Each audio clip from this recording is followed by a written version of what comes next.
এতিম অনাথ এদের মাঝে বিতরণ করি কি না?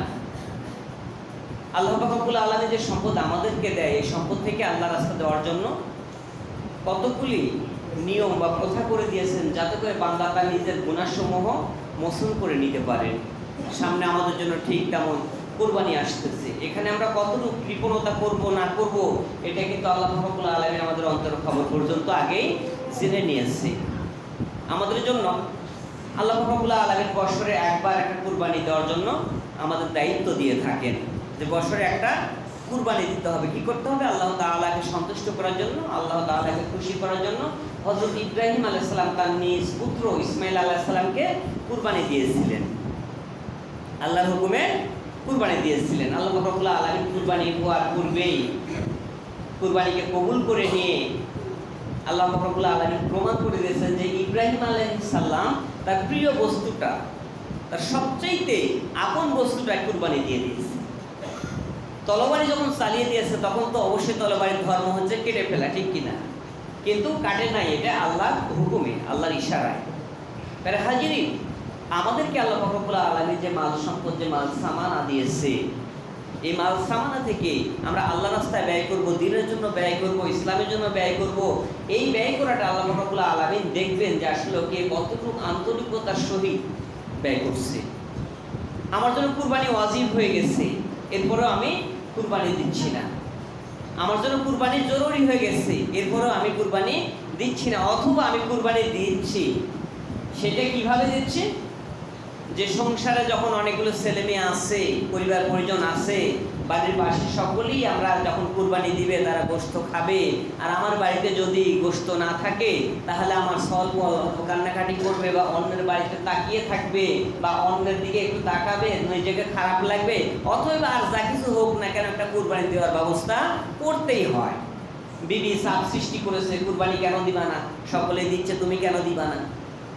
তার হাজিরিন, এইটা হচ্ছে আল্লাহ পাক রব্বুল আলামিনকে খুশি করার জন্য কুরবানি। অথচ আমার আপনার নিয়ত হয়ে যাচ্ছে যে বাড়িতে সলপল আছে, তাদেরকে একটু গোশত দিতে হবে, ঈদের দিন সকলেই খাবে, আমার ছেলে মেয়ে যদি না খেতে পায় তাহলে খারাপ লাগবে। তার মানে কি? আপনার এখানে নিয়তের মধ্যে অনেকটা ঘাটতি চলে আসছে। আপনি যতটুকুই পারবেন চেষ্টা করবেন ভালো পশুটা, ভালো প্রাণীটা আল্লাহ রাস্তায় কুরবানি করবেন। সারাটা বছর আপনি আল্লাহ রব্বুল আলামিনের দেওয়া সকল নিয়ামতগুলো ভক্ষণ করছেন। কোন নিয়ামতকে আপনি অস্বীকার করবেন? আপনার দুখানা হাত দিয়েছে, দুখানা পা দিয়েছে, সুন্দর দুটো চোখ দিয়েছে, নাক দিয়েছে, মুখ দিয়েছে, এত সুন্দর সুস্থ একটা শরীর দিয়েছে। সারা বছরে আপনি লক্ষ লক্ষ কোটি কোটি টাকা ইনকাম করতেছেন।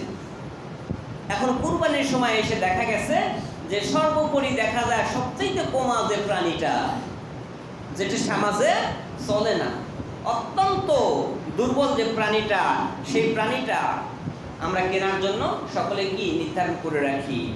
আবার দেখা গেছে বাজারে চলে গেছি কুরবানি ক্রয় করতে, সেখানে যা ইমাম সাহেবের ফোন দেয়, হুজুর গরু একটা পাইছি সুন্দর, অনেক বড় গরু, কিন্তু একটা শিং নাই কিংবা একটা লেজ নাই, আপনি বলেন কুরবানি দেওয়া যাবে কি না? তার মানে কি হুজুরকে এখানে মাসলার জন্য প্রশ্ন করা হয়। আমি আপনি কি জানি না যে আল্লাহ তাআলার পথে যে কুরবানিটা দিব, সেই কুরবানিটা ভালো দিতে হবে, সুন্দর দিতে হবে, পছন্দনীয় হতে হবে, এমনটা দিতে হবে। এখানে ইমাম সাহেবকে ফোন দিয়ে আবার ইমাম সাহেবকে একটু দোষী করার জন্য আমরা এইগুলো প্রশ্ন করে থাকি, যে আমি ইমামকে বলেছি চলবে এটা। যখন কুরবানি কিনে নিয়ে আসছে দেখা যায় একটা ঠ্যাং ভাঙ্গা, গ্রামের লোকে বলছে কি কুরবানি নিয়ে আসলা তুমি, এটা কুরবানি হবে না। তাই তুমি কি জানো, ইমাম সাহেবকে আমি ফোন দিয়েছিলাম, ইমাম সাহেব বলেছে চলবে। হয় কিনা বলেন এই ধরনের কথা? আপনি তো বুঝেন সারা বছর আল্লাহর নিয়ামত খাচ্ছেন, আপনি কোন কুরবানিটা আপনার জন্য যোগ্য, কোন কুরবানিটা দিলে আল্লাহ খুশি হবে, কোনটা দিলে আল্লাহ সন্তুষ্ট হবে, এটা আপনি কি বুঝতে পারেন না? আমি আপনি বুঝি না? আমি আপনি সকলেই বুঝি, কিন্তু বোঝার পরেও না বোঝার ভান করে আমরা এগুলো করে থাকি। হাজিরিন, কৃপণদেরকে আল্লাহ রব্বুল আলামিন কি বললেন? খুতবার মধ্যে বললেন যে জান্নাতে দিবেন না। যারা কৃপণ তাদেরকে আল্লাহ জান্নাতে কে দেবেন না। তাহলে এই ধরনের আচরণ যদি কেউ করে থাকে তাহলে সে কি কৃপণের মধ্যে পড়ে যায় কিনা বলেন? হাজিরিন, অসংখ্য টাকা আল্লাহ রব্বুল আলামিন আমাকে আপনাকে দিচ্ছে, ভালো একটা নিয়ত করেন, একটু পরিকল্পনা করেন যে আল্লাহ আমি সবচাইতে সেরা কুরবানিটা যেন আমি দিতে পারি। এখন সেরা কুরবানি দিতে যা আবার দেখা গেছে যে 3 লাখ টাকার গরু 10 লাখ টাকায় কিনে আগে বুক ফুলায় লুঙ্গি হাতে গোছাইলে হেঁটে হেঁটে যাচ্ছে, আর পিছন থেকে সেলফি উঠাচ্ছে আর ফেসবুকে দিচ্ছে, দেখো আমি 10 লাখ টাকার কুরবানি দিচ্ছি, আমি 10 লাখ টাকার কুরবানি দিচ্ছি, আমি এলাকার একজন বড় কুরবানি দাতা, আমার সাথে বড় কুরবানি কে দিতে পারি, আমি এত বড় কুরবানি দিচ্ছি, এত টাকার কুরবানি দিচ্ছি, এত বড় কুরবানি দেওয়ার সামর্থ্য তো আর কারো নাই আমার ছাড়া। তার মানে কি, মানুষ দেখানোর জন্য এই কুরবানি যদি 1টা কেন 1000 কেন 1 লক্ষ যদি আপনি দিয়ে থাকেন, আল্লাহর কসম করে বলি ওই কুরবানির আপনার কোনো ফায়দা হবে হবে নাকি বলেন? দাম হয় না 3 লাখ টাকা, আপনি কিনেছেন 5 লাখ টাকা দিয়ে মানুষকে দেখানোর জন্য, মানুষকে দেখানোর জন্য আপনি কিনে আবার ফেসবুকে স্ট্যাটাস দিচ্ছেন, এবার সর্বশ্রেষ্ঠ বড় গরুটা বাজার থেকে আমি ক্রয় করেছি, আমার চাইতে টাকাওয়ালা মানুষ আর মনে হয় এলাকায় না। আপনার টাকা আছে কিন্তু ইমান না, আপনার টাকার জোর আছে কিন্তু ইমানি জোর আপনার নাই। আপনার টাকা আছে কিন্তু কুরবানি দেওয়ার জন্য যে টাকা দরকার, যে ইমানি শক্তি দরকার, সেই ইমানি শক্তিটা আপনার না। যার কারণে আল্লাহ পাক রব্বুল আলামিন এগুলো কুরবানিকে পছন্দ করবে না। সামনে কুরবানি আমাদের প্রায় চলেই আসছে।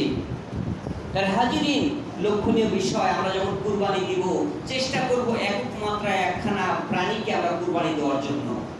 আমরা যে এখন বর্তমান প্রথা চলে এসেছে 7 ভাগে কুরবানি দেওয়ার জন্য, চেষ্টা করতে হবে একক দেওয়ার জন্য, না পারলে সকলেই দিতে পারেন। কিন্তু বিষয় হচ্ছে কি যে এখন 7 জনে কুরবানি দিতে যাচ্ছে, সকলের ঈমান আমল কিন্তু এক নয়। কার সুদের টাকার মধ্যে ঢুকায় দিচ্ছে, কার ঘুষের টাকার মধ্যে ঢুকায় দিচ্ছে, এই কথাগুলো বলতে গেলে ইমাম সাহেবের চাকরি হয়তো চলে যাবে। ইমাম সাহেবের চাকরি যেতে পারে, কিন্তু ইসলামের কথা, সত্য কথা, ন্যায় কথা বলতে হবে। কারণ আপনি সুদের টাকা দিয়ে একজনের সাথে শেয়ারে কুরবানি দিচ্ছেন, যার সাথে কুরবানি দিচ্ছেন তার কুরবানিটা পর্যন্ত শেষ হয়ে যাচ্ছে। আপনি ঘুষের টাকা নিয়ে এসে আপনি কুরবানি শেয়ারদার হচ্ছেন, বেশি টাকার শেয়ার আপনি, কিন্তু আপনার টাকাটা হালাল নয়। হারাম টাকার কুরবানি দেওয়া আর গোশত খাওয়া একই ব্যাপার হবে। তার হাজিরিন, লক্ষণীয় বিষয়, আপনি যতটুকু কুরবানি দিতে যাচ্ছেন, যতটুকু পারবেন, যতটুকু আপনার সম্বলের কুলায়, যতটুকু আপনার সামর্থ্যের কুলায়, ততটুকু আপনি দিতে চেষ্টা করেন, কিন্তু যতটুকু আপনার জন্য হালাল রুজিতে বা হালাল টাকাতে ক্রয় করা, হালালটাই আল্লাহর কাছে বেশি প্রিয় হয়ে যাবে। তার হাজিরিন, আমরা কুরবানি যে অনেক বড় দিতে হবে বা অনেক বড় দিলে আল্লাহ কবুল করবে এটাও নয়, আবার ছোট দিতে হবে, ছোট দিলে আল্লাহ কবুল করবে এটাও নয়। আল্লাহ কোন কুরবানিকে কবুল করবে এটা কিন্তু কেউ বলতে পারবে না, সহজে কেউ বলতে পারবে না। প্যারে হাজিরিন, তবুও মনের দিক দিয়ে একটা তৃপ্তি, নিজের মনের দিক দিয়ে একটা তৃপ্তি আছে যে আমি এই কুরবানিটা দিচ্ছি, আমি এই টাকাটা কোথায় থেকে অর্জন করেছি, কোথায় থেকে নিয়ে এসেছি, এই টাকার গুণাবলী কি, এই টাকা কোথায় থেকে আমি সংগ্রহ করলাম, এটা কি আমার বৈধ টাকা কি অবৈধ টাকা, এটা কিন্তু আপনার মন জানে। আপনি মনের দিক দিয়ে বিবেচনা করলে আপনি বুঝতে পারবেন যে আপনার কুরবানি কতটুকু আল্লাহর কাছে প্রিয় হতে পারে। প্যারে হাজিরিন, আল্লাহ তো আপনার কুরবানির গোশত নিয়ে যাবে না, আপনার কুরবানির চামড়া নিয়ে চলে যাবে না, আপনার পশুটাও নিয়ে চলে যাবে না। আপনি যখন বিসমিল্লাহি আল্লাহু আকবার বলে যখন ছুরিটা চালিয়ে দিবেন পশুর গলায়, তখন একটা রক্ত বাহির হয়ে চলে যাবে। এই রক্তটা বাহির হয়ে যখন ফিনকি দিয়ে লাফিয়ে উঠবে, এই রক্ত মাটির পোড়ার পড়বেই আল্লাহ পাক রব্বুল আলামিন আপনার কুরবানি কবুল করে নেবে। সুবহানাল্লাহ। কারণ এখানে আল্লাহ আপনার ইমানি শক্তি দেখবে, ইমানি জোর দেখবে। আপনার ওই কুরবানির গোশতও নিবে না, চামড়াও নিবে না, হাড়ও নিবে না, কিছুই নিবে না, শুধু দেখবে যে আমার বান্দা আমাকে খুশি করার জন্য যে কুরবানিটা আমার রাস্তায় দিচ্ছে তার ইমানি জোর কতটুকু। এইটুকু দেখা পরে আল্লাহ পাক রব্বুল আলামিন বলবেন যে আমি বান্দার কুরবানি কবুল করেছে কি না।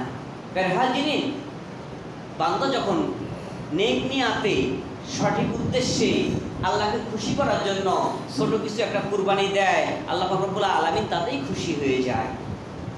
আর অসৎ উদ্দেশ্য নিয়ে যদি বড় বড় কুরবানি দেওয়া যায় সেটা কিন্তু আল্লাহর কাছে কবুল হয় না।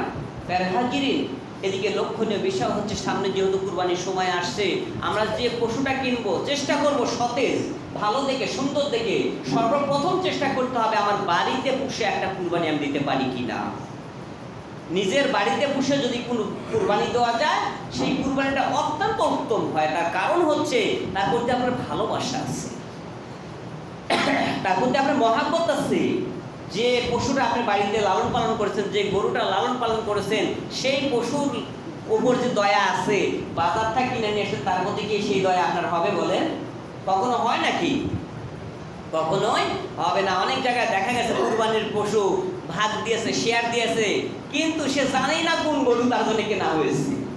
টাকা লাগলে টাকা নিয়ে যাও, যে কদিন খাওয়ানো লাগবে খাওয়াও, যা কিছু খরচ লাগে আমি দিব, এতে যত টাকা লাগে আমি দিব, কিন্তু আমি কোনোদিন দেখতেও যেতে পারবো না, ওই গরু আমি কি কিনতেও যেতে পারবো না। হয় কি না এই ধরনের বলে হাজিরিন? তার মানে কি, ও যে প্রাণীটাকে কুরবানি দিচ্ছে সে নিজেও দেখেনি, সে নিজেও জানে না যে আমি কোন প্রাণীটা আল্লাহ রাস্তায় কুরবানি দিচ্ছি। যেদিন কুরবানির সময় হয়ে গেছে সেদিন দেখা গেছে কি যে সে কুরবানি দিতে যাবে, সেই সময়টা পর্যন্ত তার নাই। কুরবানির প্রাণীটা যখন জবেহ করা হয় তখন কুরবানি দাতাকে নিজে জবি করতে হবে, নিজে হাতে জবি করতে হবে। যদি নাও পারে, আর কিছু না হলেও পশুটার গায়ে হাত রেখে আল্লাহু আকবার আল্লাহু আকবার ধ্বনি তাকে উচ্চারণ করতে হবে। আল্লাহকে খুশি করার জন্য হলে এই কাজটুকু করতে হবে।